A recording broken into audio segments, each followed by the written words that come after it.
In the quiet of Larnaca Airport, Cyprus, Helios Airways Flight 522, a Boeing 737-31S, was being prepared for its routine trip to Athens, Greece. For most of the 115 passengers and 6 crew members, this would be a short, uneventful flight lasting just an hour and a half. Families had booked the flight to enjoy the sunlit beaches of Greece or return home from holidays, unaware that this ordinary flight would soon become one of the most mysterious and tragic air disasters in modern aviation history. Among the crew was a young flight attendant named Andreas Promo, 25 years old.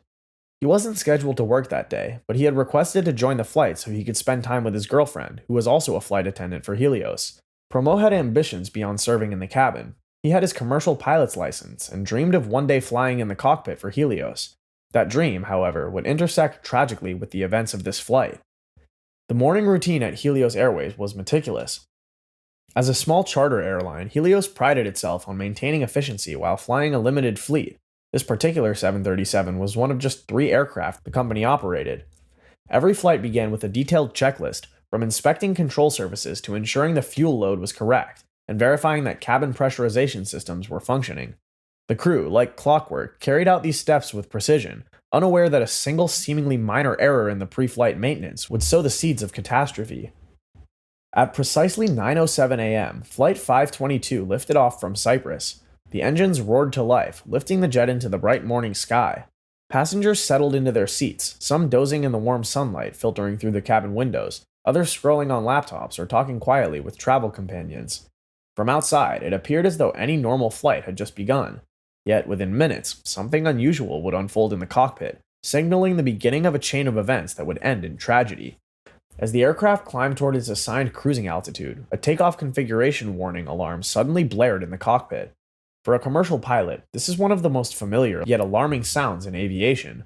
Normally, it only activates on the ground if the aircraft is improperly configured for takeoff, flaps not set, trim off, or other Hearing it in flight is rare and confusing. The pilots of Flight 522 were perplexed. While attempting to troubleshoot the alarm, the master caution light also illuminated, adding to their uncertainty. On any plane, this light can indicate a variety of issues, from overheating systems to minor electrical faults, but in this case, it would mask the real danger, a cabin slowly losing its oxygen supply. High above the Mediterranean Sea, ground engineers were attempting to assist, communicating with the cockpit and trying to ascertain the source of the alarms. Their efforts, however, were frustrated by confusion. There was no immediate clarity. The alarm that should have warned the crew about pressurization failure sounded nearly identical to the takeoff warning, and the pilots misinterpreted it.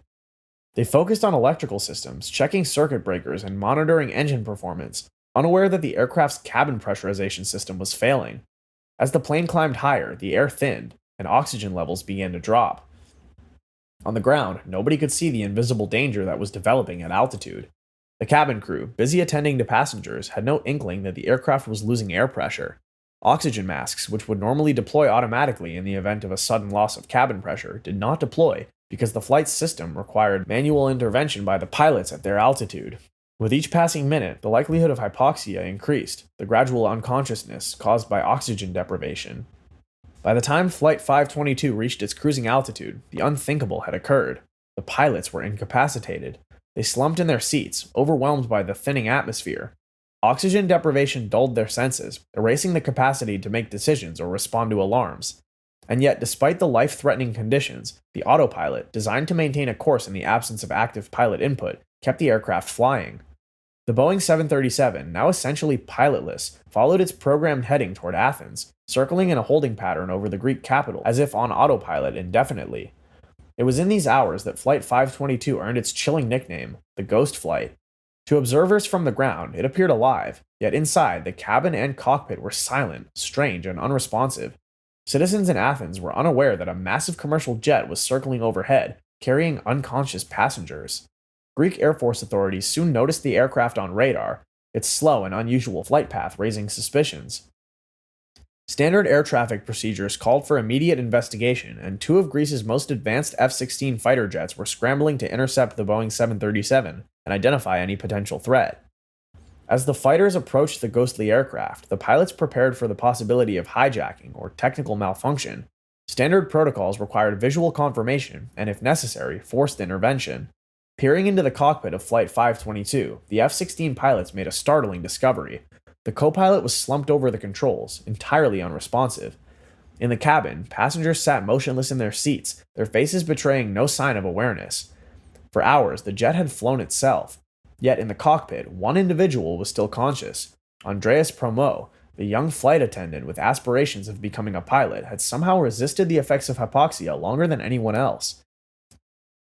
Investigators later speculated that his background as a former soldier and scuba diver had given him an unusual tolerance for low oxygen environments. He had access to the aircraft's portable oxygen bottles, 4 in total, each capable of sustaining a single person for over an hour. Promo, it appears, had used them strategically, allowing him to stay alert and make repeated attempts to control the aircraft. Promo's efforts were desperate and heroic. He entered the cockpit, tried to revive the incapacitated pilots, and fought to manage the controls of an aircraft far larger and more complex than anything he had previously flown. Every decision was made under extreme duress, with his body fatigued, oxygen running low, and the aircraft drifting toward potential disaster. For nearly 3 hours, Promo battled the impossible, struggling against both the physical limits of his body and the inexorable momentum of a 737 on autopilot. Despite his efforts, Flight 522 could not be saved. Fuel levels dwindled as the aircraft continued its path over Athens, performing wide automated circles as if searching for a place to land. The F-16 pilots could only observe, unable to communicate effectively with the ghostly Boeing. In a moment of clarity, Promo briefly acknowledged one of the fighter jets, a silent signal of both awareness and desperation, but no words were exchanged. The plane was out of fuel, its left engine failing, and gravity was preparing to claim it. When Flight 522 finally descended, the result was catastrophic. At nearly noon, almost 3 hours after takeoff, the aircraft crashed into a mountainous area north of Athens. All 121 people on board perished. Fire and rescue teams rushed to the site, but there were no survivors. The aftermath revealed a scene of horror tempered by mystery. Passengers had died, likely peacefully due to hypoxia, while Promo's last-minute efforts highlighted the human struggle against mechanical and environmental forces. Investigators faced the enormous task of piecing together the sequence of events from wreckage and limited cockpit data. The first question was obvious: how had the entire flight crew become incapacitated so early in the flight? Analysis revealed the deadly oversight. During pre-flight maintenance, engineers had set the P5 pressurization switch to manual. This panel controlled the cabin's air supply, and leaving it in manual required pilots to actively regulate pressurization. The switch had not been returned to automatic after maintenance, leaving a hidden vulnerability in the aircraft's systems.